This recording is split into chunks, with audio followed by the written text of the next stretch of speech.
카운트다운이 있어가지고 그 영상을 트느라고 제가 엄격결에 설교를 빨리빨리 이렇게 마치다 보니까 뭐 제대로 연결도 잘 안 된 부분이 있고, 그래서 아마 이달에는 하나님이 문을 여시는 하나님에 대한 부분으로 말씀을 좀 계속 드려야 될 것 같습니다. 그래서 오늘은 축복의 문을 여시는 하나님, 그 내용을 가지고 말씀을 좀 나누도록 하겠습니다.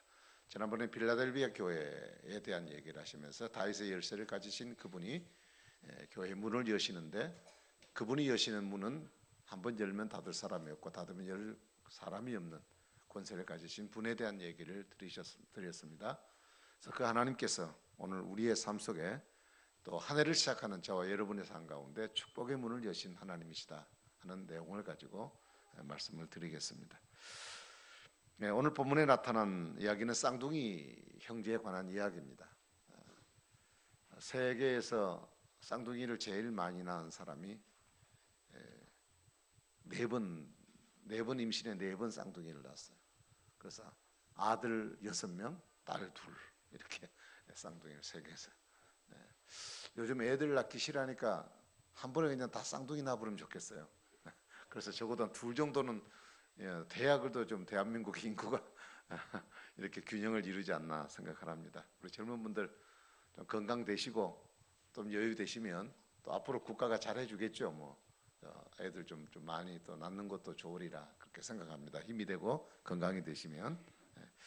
자, 오늘 그 쌍둥이에 대한 이야기는 여러분이 이미 잘 알고 있는 야곱과 에서입니다. 이들이 어머니 뱃속에서 이렇게 잉태가 되어 가지고 나올 산딸이 되어서 속에서 막 싸운다고 성경은 얘기해요. 그래서 네가 먼저 나갈래, 내가 먼저 나갈래. 그래서 나왔는데 에서가 형으로 고개를 먼저 딱 내밀었고, 그 다음에 동생이 그 발뒤꿈치를 딱 잡고 이렇게 그냥 태어났어요. 동시에. 성경에서 이런 경우는 사실 참 거의 드문 경우입니다. 그래서 뭐 동생이 욕심이 많아서 그런지 형이 조금 뭐 동작이 빨리지 못해서 잡혔는지는 모르겠지만 어쨌든 2 아이가 이렇게 딱 붙어서 태어나게 되었습니다. 근데 이제 형제들이 성숙해가지고 에서는 그 좀 성격이 외형적 성격이 돼, 외향적 성격이 돼가지고 밖에 나가서 이렇게 남자답게 사냥하는 것을 좋아해서 그것이 익숙해지다 보니까 사냥이 직업이 되어버렸어요. 그리고 이제 야곱 동생은 사람이 차분하고 조용한 사람이어서 집안일을 주로 하는 그런 사람으로 소개가 되고 있습니다. 자, 그런데 하루는 이 에서 형이 사냥을 갔다가 돌아오는 길에 너무 배가 고프고 피곤했습니다. 근데 집에 문을 딱 열고 들어오는 순간 집에서 팥죽 냄새가 확 나는 거예요. 그래서 부엌을 찾아가 봤더니 동생이 팥죽을 쓰고 있었습니다. 너무 배가 고픈 나머지 야곱에게 가가지고 야, 나 팥죽 한 그릇 달라 그렇게 얘기를 했습니다. 그럼 보통 형이 동생에게 얘기하면 형 드세요 하고 이렇게 줘야 되는데 자꾸 미그적 하는 거예요. 그 순순히 주질 않아요. 그러면서 야곱이 형에게 가만히 있다가 뜻밖의 제안을 냅니다. 그 제안이 31절입니다. 야곱이 이르되 형의 장자의 명분을 오늘 내게 팔라. 무슨 얘기냐? 내가 팥죽 그릇 줄 테니까 팥 한 그릇 줄 테니까 형하고 동생하고 바꾸자 그 말이에요. 내가 형이 되고 싶다. 그러니까 당신이 동생이다. 뭐 지금 이런 제안을 하는 겁니다. 여러분 사실 이게 말이 되는 얘기입니까? 그냥 웃고 넘어갈 수 있는 얘기로 생각할 수 있는 문제죠. 여러분 세상에서 가장 치사한 일이 어떤 일이 치사한가? 상대방의 약점을 이용해서 자기 이익을 챙기는 사람이 가장 치사한 사람이에요. 요즘 그 전화 갖고 사기치는 사람들 많죠. 우리 할머니들 용돈 자식들로부터 꼼지락꼼지락 모아놓은 이 돈들 전화 한 판에 그냥 다 날려버린 분들도 많이 계시잖아요. 그 다음에 실직한 사람들, 그 부도 위기를 만난 사람들을 이용해가지고 그것을 사기쳐서 돈 벌어먹는 사람들, 이 사람들이 아주 치사한 사람들입니다. 세상에 살아서 할 일이 없어서 그렇게 약한 사람들의 약점을 이용해서 그렇게 돈을 빼먹는가 생각이 들어요.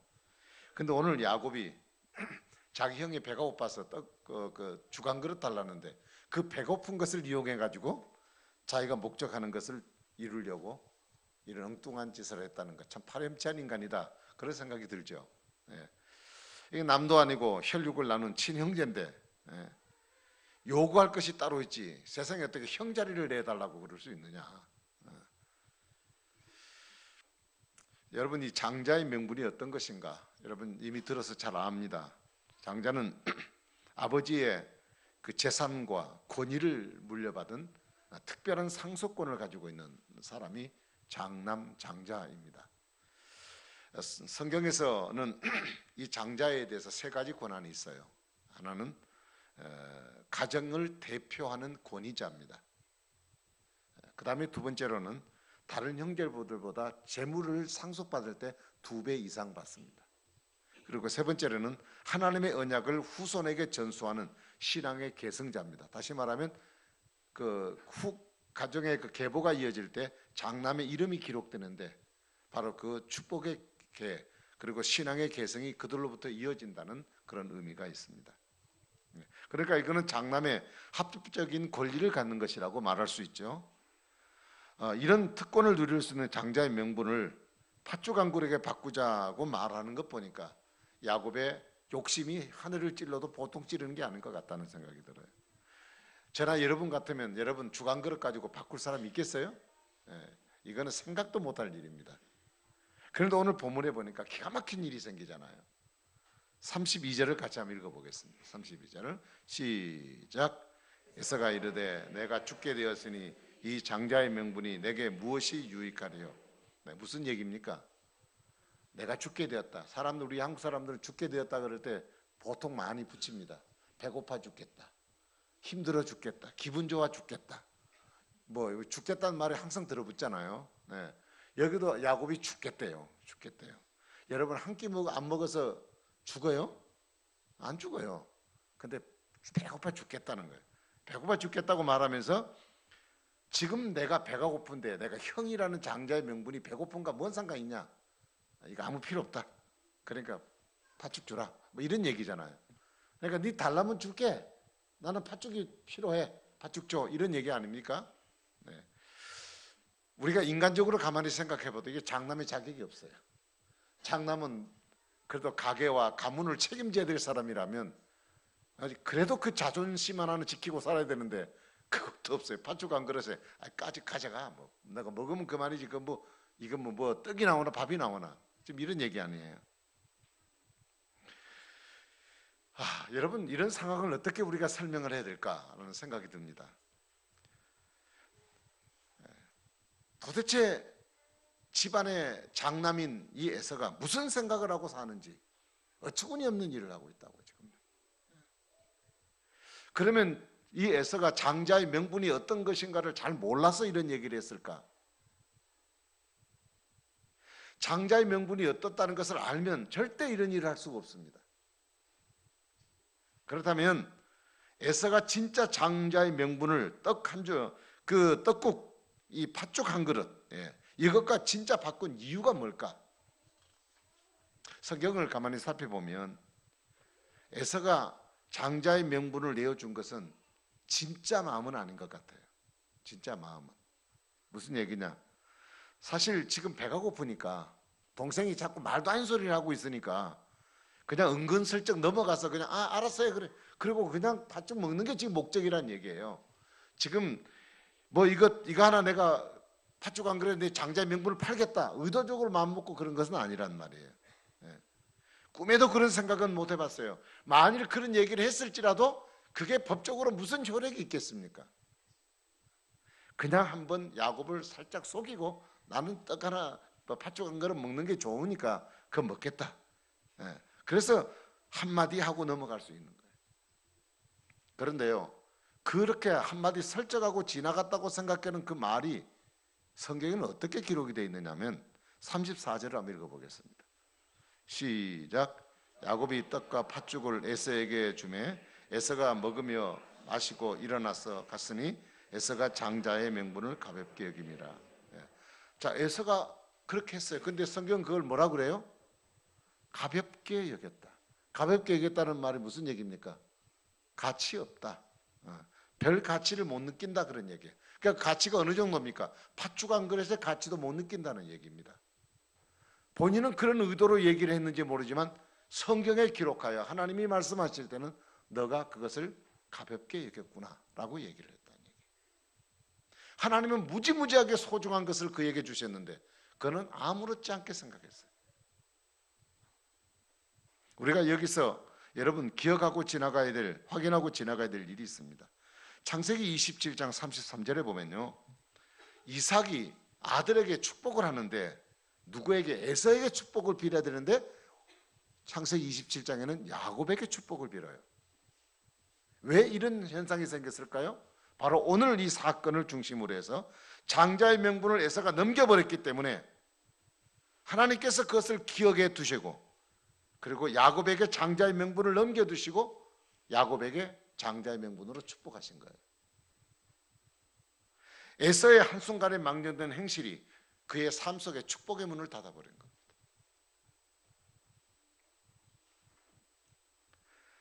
우리는 이 사실을 결코 가볍게 여기서는 안 됩니다.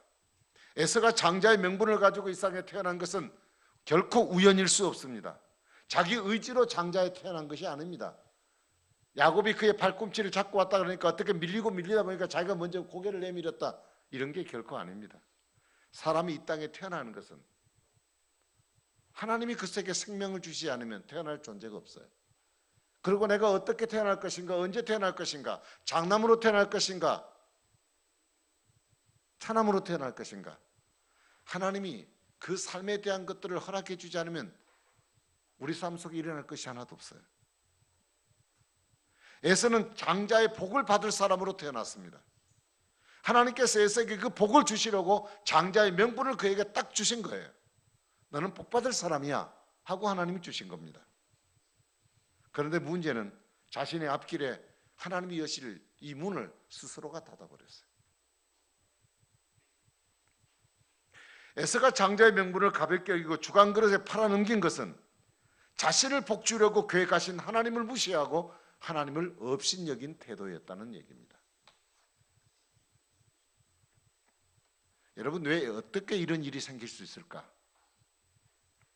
하나님은요, 에서의 모든 말과 모든 행실을 귀담아 들으셨습니다. 에서는 자신의 말과 행실이 고스란히 하나님의 귀와 하나님의 눈에 담겨진다는 사실을 전혀 의식하지 못했어요. 그냥 한번 툭 던진 얘기일 수 있어요. 그러나 눈앞에 보이는 그 욕심 때문에 하나님이 늘 그와 함께 하신다는 사실을 그는 무시하고 산 겁니다. 하나님은 오늘도 저와 여러분들에게 장자의 명분을 가지게 하셨습니다. 하나님은 우리에게 복 주실 자로 하나님은 계획하셨습니다. 우리에게 복 주실 자로 특별히 하나님은 선택하신 겁니다. 그렇다면 나는 지금 이 자리에서 하나님께서 내게 복의 문을 여실 자가 되어 있는지를 여러분 점검하기를 바랍니다.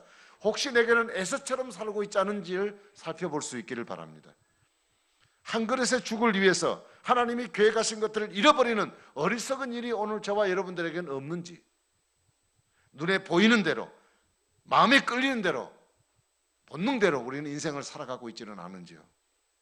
때로 하나님도 버리고 양심도 다 벗어버리고 그렇게 순간순간 상황에 따라 살아가지는 않은지요.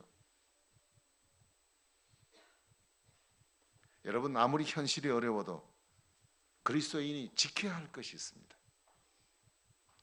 에서가 가지고 있는 이 장자의 명분은 하나님께서 아브라함에게 믿음의 조상으로 선정을 해주시고 아브라함에서 이삭으로, 이삭에서 에서로 나아가도록 하나님이 길을 열어놓으셨습니다.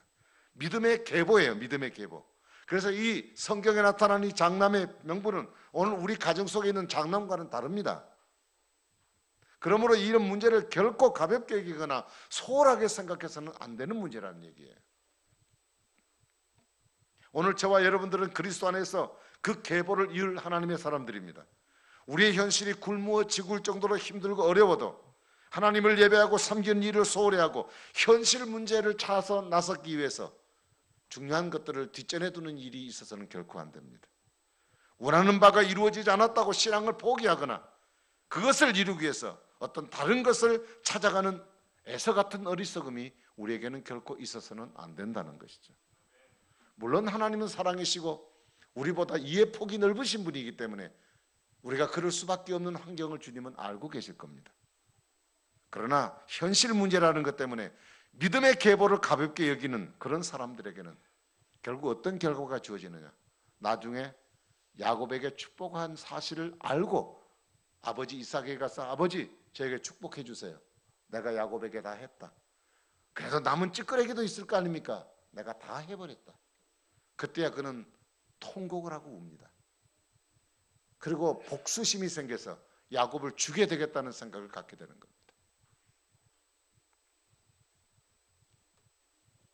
여러분, 장자의 명분을 지켜야 축복의 문이 열립니다.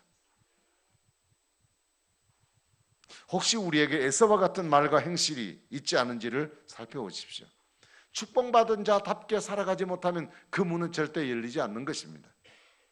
그렇다면 오늘 우리에게 에서와 같은 말과 행실은 무엇일까요? 그것은 하나님이 주실 것과 하나님이 주신 것에 대한 불신앙의 자세입니다. 우리가 불신앙을 갖는다는 것은 뭡니까? 내 마음대로 말하고 내 마음대로 행동함으로 하나님의 계획하심을 무시하고 사는 것을 말합니다.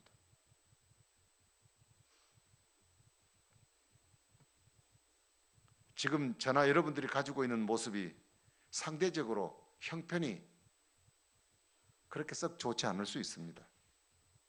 그러나 하나님이 앞으로 내게 주실 것과 지금과는 판도가 다릅니다. 문제는 지금 이 자리에서 내가 어떻게 하느냐라는 문제입니다.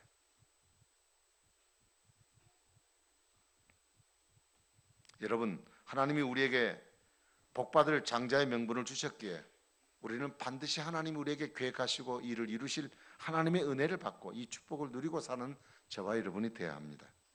하나님이 계획하신 세계를 열어야 돼요. 그럼 우리에게 주신 장자의 명분이 뭘까요? 하나님의 자녀된 특권입니다. 하나님은 하나님의 자녀들에게만 복의 문을 여셨습니다. 하나님은 하나님의 자녀들에게만 주신 선물입니다. 이 축복이라고 하는 것은. 여러분, 부자로 사는 것이 복이고 건강한 게 복이라고 생각하시면 안 돼요. 이 복이라는 개념은 건강, 부자 이런 의미로 생각하시면 안 돼요. 하나님이 주시는 것들이에요. 복은 하나님이 주시는 것들이에요. 하나님은 어떤 사람들에게 하나님의 선물을 주시냐? 자기 자녀들에게만 선물을 주십니다. 세상 사람들 같이 내가 썩 건강하지 못하고 그들같이 특별하게 물질이 많지 않다 할지라도 그들은 하나님과 관계없는 것들을 소유하고 있는 것이기 때문에 부러워하지 말고 우리는 하나님이 주신 것들을 부러워하고 우리는 그것을 소중하게 여기는 그런 마음이 저와 여러분들에게 필요합니다. 여러분, 장자권은 돈을 주고 사고 팔 수 있는 게 아닙니다. 여러분, 믿음이 없는 사람은 어떤 사람들일까요? 이 하나님이 주신 축복을 소중하게 여기지 않는 사람들입니다. 그래서 현재 내가 갖고 있는 어떤 부분에서 만족하고 스스로 내 자신이 대단한 사람이라고 생각하는 겁니다. 세상의 출세와 성공에 관심이 더 많습니다. 예수 믿는 것보다 그러한 것들에 더 중요함을 갖고 삽니다. 우리 젊은 사람들이 아르바이트라고 하는 것에 상당히 많은 관심이 있습니다. 고등학교를 학업을 딱 중단하는 순간부터 아르바이트를 뛰어듭니다. 그리고 또 많은 우리 또 어르신들 가운데서도 또 아르바이트 하시는 분도 계십니다.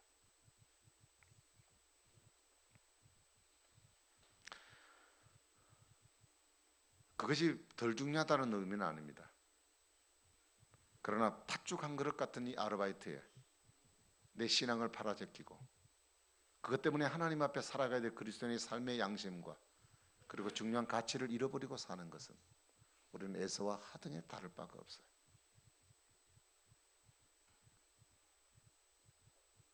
예, 여러분, 에서의 이러한 행동을요 히브리서 12장 16절은 뭐라고 얘기했냐면요, 망령된 자. 망령된 자. 망령된 자라는 말은 뭐냐? 믿음에서 떠난 자라는 뜻입니다. 내가 아무리 화려하고 내 직분이 있고 내가 신앙생활을 오래 했을지라도 중요한 신앙적인 가치를 잃어버리고 하나님의 축복의 가치를 잃어버리고 세상의 것에 마음을 뺏기고, 그래서 그런 것 때문에 하나님의 관계를 제껴버리고 사는 우리이라면 우리의 실상은 하나님 앞에서 볼 때 믿음을 떠난 망령된 자라는 것이에요.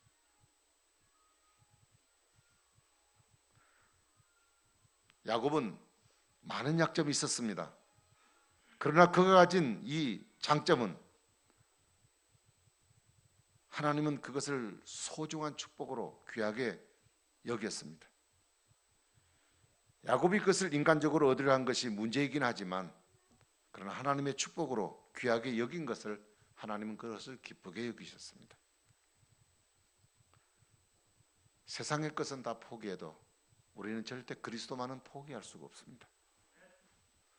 세상의 것이 아무리 귀해도 하나님이 주신 영적인 축복을 귀하게 여길 줄 알 때 하나님은 그 약점들을 변화시키셔서 야곱을 이스라엘로 바꿔서 은혜를 주신 것처럼 하나님은 큰 축복을 우리에게 허락해 주실 줄로 믿습니다. 하나님이 우리를 하나님의 자녀로 삼으신 이유가 뭘까요? 천국 백성 삼으시려고. 맞습니다. 하나님의 자녀가 되고 구원받는 일입니다.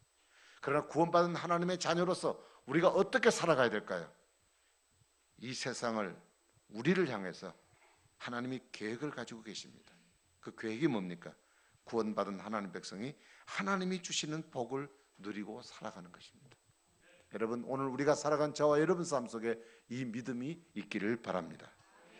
우리가 어렵고 힘들다고 포기하거나 함부로 벗어버릴 때가 많습니다. 그러나 여러분, 사사로운 것 때문에 우리가 무너져서는 안 됩니다. 우리는 팥죽이라는 사사로운 것 때문에 얼마나 무너지는지 몰라요. 형편없는 것에 맥없이 우리는 무너지는 경우가 많습니다. 여러분, 주간 그릇 때문에 장자의 복을 놓쳐야 되겠는가?